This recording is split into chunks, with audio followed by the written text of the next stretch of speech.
What's cooking? Here we are in the kitchen with John Rivers again. Thank you, John, for being here with us. This is so much fun. You know, one of the reasons I love cooking with John is not only the food is so great, but you have a heart. You have a heart for serving and for people, and you bring all this wonderful food to us here at the station. We all get to eat the samples, and I just cannot tell you how much everybody looks forward to having you come. So thank you. Thank you so much. Absolutely. So we are making something yummy. I'm telling you, there's some ribs over there that I'm having a hard time holding back. We're going to make actually one of my favorite appetizers, nachos. Okay. Okay, but we're going to make them in honor of my wife, Monica. Good. They're called Neat Monica nachos. Neat Monica nachos. Say that 5 times in there, no right? kidding.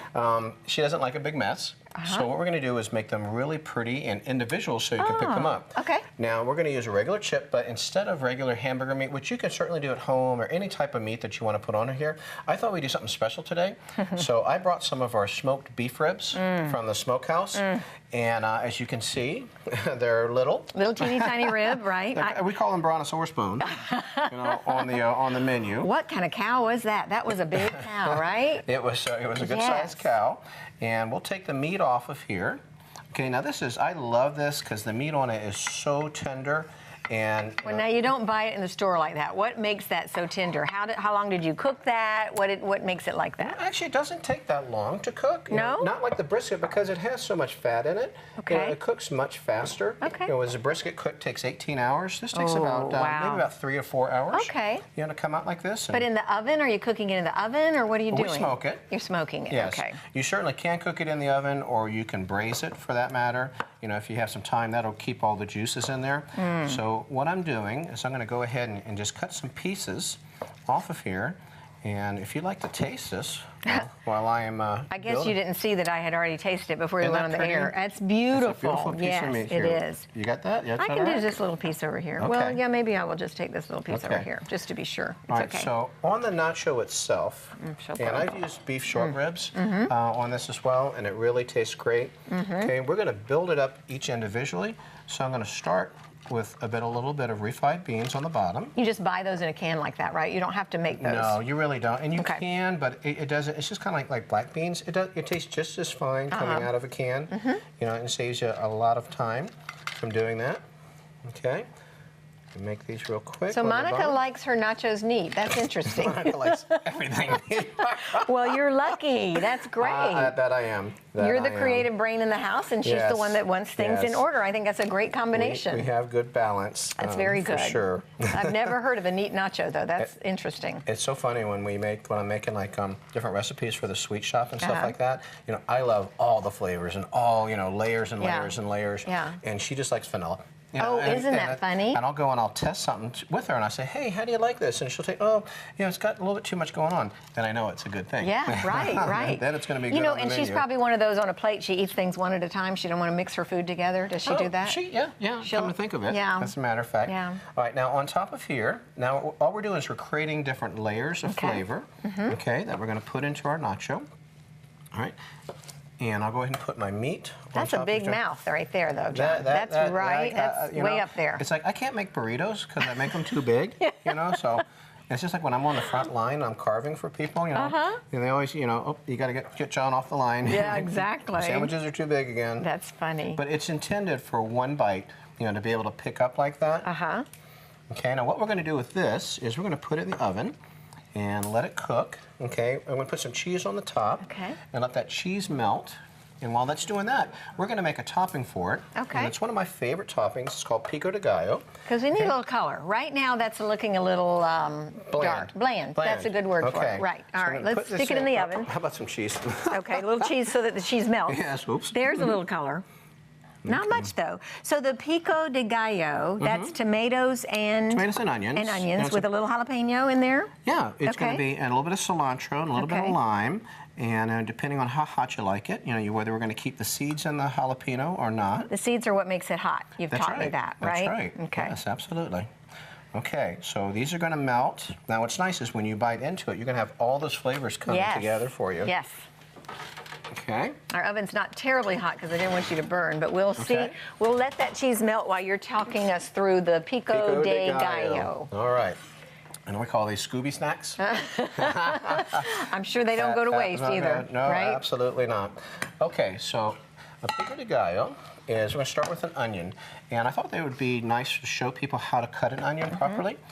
So you want to start from the top and go all the way through to the bottom, not half like that. Okay. And the reason why is because it's going to give you something to hold on to. Okay. Okay, so I'm going to go ahead and cut the clip off here. Okay. And I'm going to peel the skin. And I see that brown in there. We don't want to use that. I do. So it's not a good... I do see that occasionally happening, and that's no fault of... You just never know what you're going to get with produce, but you'll just use the good part of the onion and take that part out, right? We'll send a letter upstairs. Yeah. And we'll say, why did you make this brown in here? You didn't have to grow this onion. No. This is not your fault at all. It's not bad. It's just going to throw the flavor off. Right. And I seem to have it a little bit less over here. Okay. Okay, so I'll go ahead and use this side. And you do like Vidalia onions. We've talked about that before in the past, yes. but they're so much sweeter and so good, and you can only get them seasonally. That's so right. if it's not in the summertime, you just use a white onion. Just use a white onion, that's right. And it's just brought in from probably a different country to get that. Actually, you know, I read a stat the other day about our produce. In produce in the United States, average produce on a plate travels 1,872 miles. That's criminal, right? It really is. It really is. Yeah, especially in Florida. We're actually starting a farm. Oh, so that we can grow. Of course you are. Yep. Of course they are. Growing. Four Rivers has a farm. They have the coop. They have the smokehouses. Right. Nothing you say surprises me. I'm going to go ahead and use this for now just to show it. Okay. But I've got that cut. I've got it flat. I'll keep my hand on the top. Okay. This is making me very nervous. All right. And I'm going to put a couple of layers in here. Okay. That will ultimately define my pieces. And I'm holding my knife. I think we've spoken about this before. On the edge right here. Yeah. And you get the most control that way. Okay. Now you see how I kept the back on? Yes. That's keeping my onion together.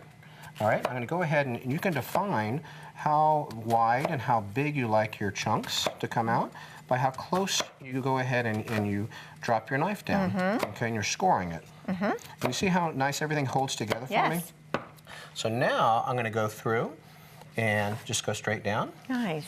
Isn't that pretty? So you don't use a food processor? No, and that's a great question because one thing that you want to do is reserve as much of the juice as possible.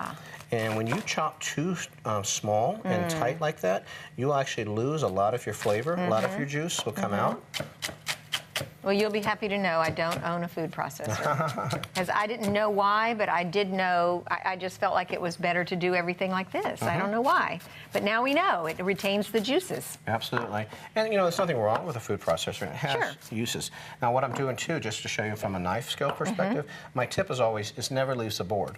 Now, as I cut, I'm going back and forth, holding here. It's just like an airplane. Okay. Up and down just like that. Or a seesaw. It looks kind of like a seesaw. Okay. Airplane, I didn't see. I hope my airplane is not doing that, John.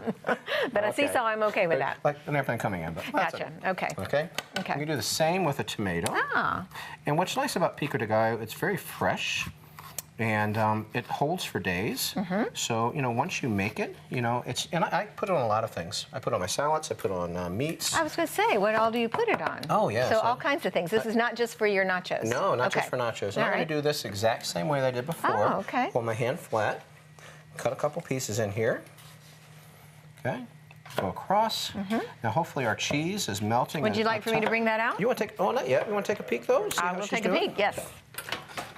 Cheese is lovely, melted, beautiful. Now, something about cutting a tomato. Yes.